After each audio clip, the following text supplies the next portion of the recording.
Hey, what's up, y'all? It's poppin'. It's D. About to react to this impressive vid. This is Meg Thee Stallion tearfully says she wished she died.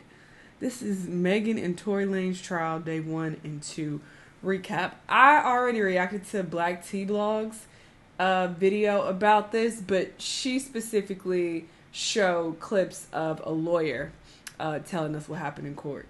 So these are different people reporting on what happened. So apparently there's new information because the lawyer said nothing about her saying that she wished she died. Yeah, let's see what she's talking about in this video. Let's watch. Hello everybody, welcome to the Impressive Channel. This part, I want to get into this very, very messy Tory Lanez and Megan Thee Stallion's trial. You already now, know for what those happened who aren't day 1. familiar with this whole story, back in July of 2020, Megan and Tory and Megan's ex-best friend Kelsey Harris went to a party. They went to a little get-together at Kylie Jenner's house, and things ended in a lot of drama. They left the party drunk and angry, and they were arguing. And the argument Damn, I've been here too long at this apartment. I'm out here. 5 times, and Megan Thee Stallion was injured in the process. Now, at first, Megan did not tell the police that she was shot. She said that she got injured by glass, but she later went on to say that Tory Lanez shot her. And this, of course, prompted the LA District Attorney's Office to charge Tory Lanez with assaulting Megan with a semi-automatic firearm, and he's also facing a charge of carrying a loaded and unregistered firearm.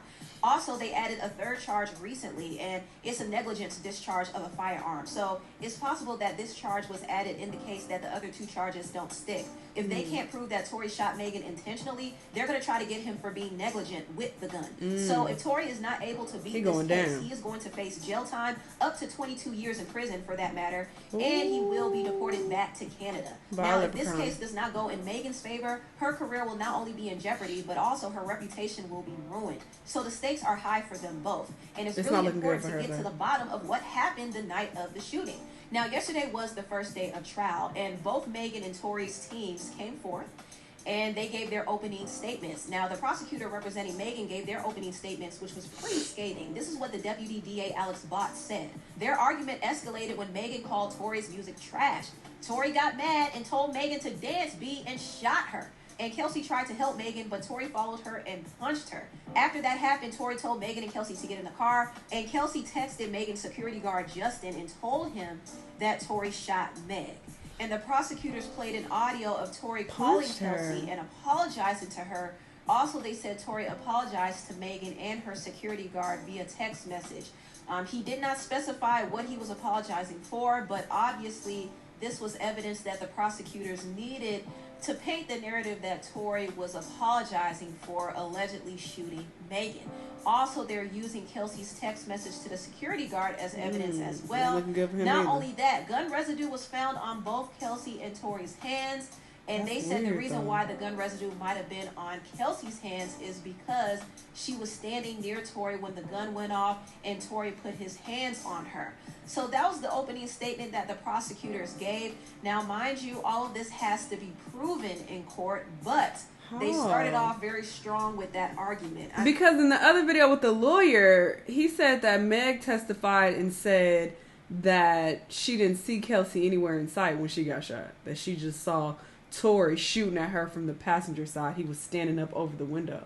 So how was Kelsey close enough when he's in the front seat? Wouldn't she be in the back seat or outside the car? But then they're saying that she was standing next to him. Like, it's just confusing. I mean, anybody who would read that would think that Tory is guilty as sin. I was even angry reading that opening statement. Now, Tory's defense team gave their opening statement detailing something very, very different. Now, this is what Tory's defense attorney, said. I'm not sure if I'm pronouncing his name right, but this is what he said, okay?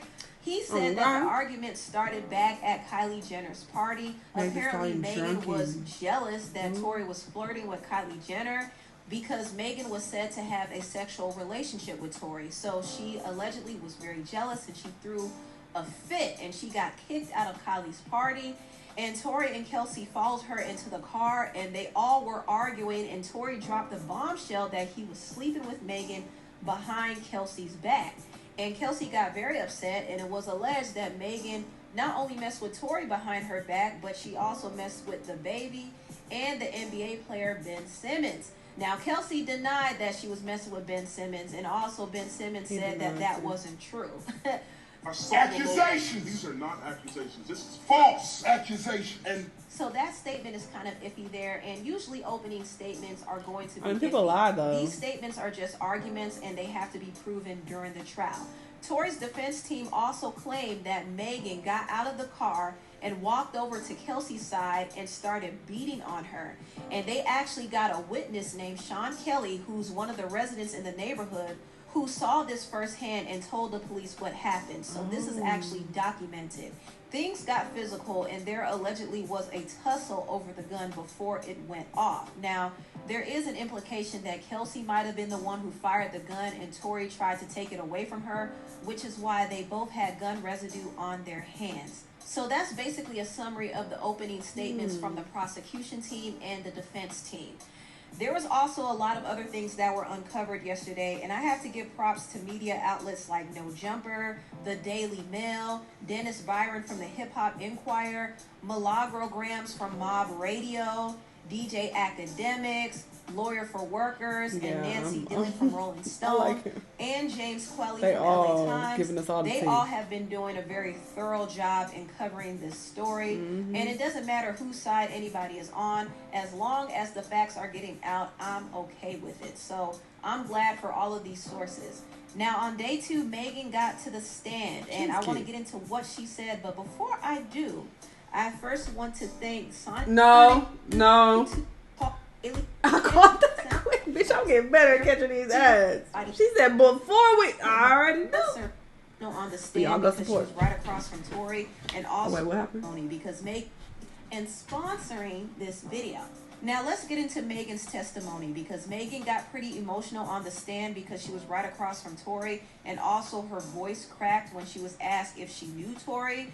And she said, I just don't feel good. I can't believe I have to come up here and do this. She also said that if she knew she had to go through all of this, she wished Tory would have killed her the night of the shooting. And that is a very, very strong and intense statement. I'm pretty sure she really tugged the heartstrings of everybody in that courtroom, and I'm sure she got the jury to really empathize with her. So I think Megan's testimony did have some impact for sure. And she also talked about how the case affected her reputation in the industry, and she even pointed out Drake's song Circo Loco. In his song, he kind of implied that Megan lied about getting shot. And she said that this is kind of what's been going on in the industry. It's like a big boys club. People don't believe her. People are looking at her like she's the villain. And it has been affecting her a lot. Now, during Megan's testimony, she did admit that she had an intimate relationship with Tory, which she previously denied during her Gayle King interview. So that was very interesting that she now admitted to having an intimate relationship with Tory. Also, Megan denied that she wanted to leave the party because she was jealous that Tory was talking to Kylie. She wanted to leave because her wig came loose and she felt uncomfortable during the party. She was kicked out. Also, when she left with Tory, she said that Tory started the argument after being upset about leaving. She said that he put it on blast that he was messing with both her and her ex-best friend Kelsey. So she confirmed that part of the defense's statement. She also said Tory got super angry once she started insulting his career. Also, Megan said she was asked to be let out of the car, but Tory convinced her to get back in the car. However, when they began to drive again, things got so tense that she wanted to get out of the car again. And when she got out of the car the second time, she saw Tory with a gun in his hand shooting at her over the car door. So she basically said that Tory shot her unprovoked. And she also denied ever having a fist fight with Kelsey, even though there was an independent witness who saw her fighting Kelsey right before the shooting. Now, the thing that gets a little tricky with Megan's testimony is she actually contradicted the prosecutor's opening statement. Now, mind you, the prosecutor is representing Megan, so the stories do have to align. But there were a couple of contradictions. Megan said that she did not see Kelsey when the shooting happened. Now, mind you, the prosecutor said the reason why Kelsey had gun residue on her hands is because she was near Tory. However, Megan doesn't recall seeing Kelsey near Tory. Also, Megan said after she got shot, both Tory and Kelsey approached her. They were in complete shock. And the prosecution said something different. They said that it was Kelsey who approached her and Tory was the one trying to get them back in the car. But Megan is saying that they both approached her. So they both seem to have some concern. And more than anything, that don't make sense. Why would he aim at you, say dance, bitch, dance, deliberately shoot at you, but then be like, oh my God, what happened? What's going on? And be concerned and get out the car. That don't make sense. they both seem to be pretty frantic because a gun went off and Megan got hurt. Now, I think their reaction to the gun being fired is rather interesting because it's the type of reaction that a person would have if they accidentally shot the gun. But Megan said Tory shot the gun intentionally. So I'm wondering why he was so shocked. But maybe he sobered up after he realized what actually happened. Because I do remember all of them were drunk. So when the gunfire went off, that really snapped them out of their drunken state. Megan also doubled down on her statement that Tory tried to offer her $1 million to not tell anybody what happened. Now, when Megan was questioned why she did not tell the police that Tory shot her initially, she said that it was pretty much frowned upon in her community to cooperate with the police. You don't say that in the court of law. They're going to be like, oh, got it. Got it. You on some bullshit. Let's move on. Like, that's a terrible thing to say in court. And she also, so now you want to cooperate, but you didn't want to cooperate back then. It was against the code then, but it's not against the code now. Like, make it make sense. Also brought up the whole police brutality stance. She was just, and don't bring this on black people. I'm snitching, all right? Whatever happened to me, you getting snitched on immediately. So don't bring black into this. I ain't in the streets. Would retaliate against Tory if she told on him. So she pretty much hid the information away from the police and even the doctors when she went to the hospital. She didn't tell anybody what happened until later. But she did make calls to her team Rock Nation after the incident happened because she wanted them to pretty much get on top of the story. And what's interesting is the prosecutors played an audio of Tory's phone call to Kelsey while he was in jail. And in the phone call recording, Kelsey said that Megan already got her team on top of this. So she sounded a little concerned, and Tory was trying to assure her that nothing's going to happen. But apparently, Megan and her team were preparing to get this story out to basically clear her name and protect her image. So that's pretty much what happened in the second day of trial. Megan testified, and it's very possible that this testimony might sway the jury to side with Megan. So we're just going to have to wait and see what happens. We're going to have to wait and see what Kelsey says, because that is going to be the most interesting testimony in this whole case. But anyway, tell what you all think about this. Very interesting. I don't know what to believe. After I watched the lawyer video, I was like, oh, this is looking real bad for Megan. She might lose. But now, I'm not sure. I don't know. Maybe she won't lose this case. Who knows? But it is really bad that she's giving contradicting statements when it's like the prosecutor is saying one thing and you kind of saying something else. That don't look too good on you. And then you've already been caught lying because you told Gail that y'all wasn't fucking, but then you admitted that y'all was here. So it's just like things are a little iffy. They're a little suspicious. But we'll see what happens on day 3. Y'all let me know what y'all thought. Let me know what other videos you want to watch, and I'll see y'all the next time. Bye!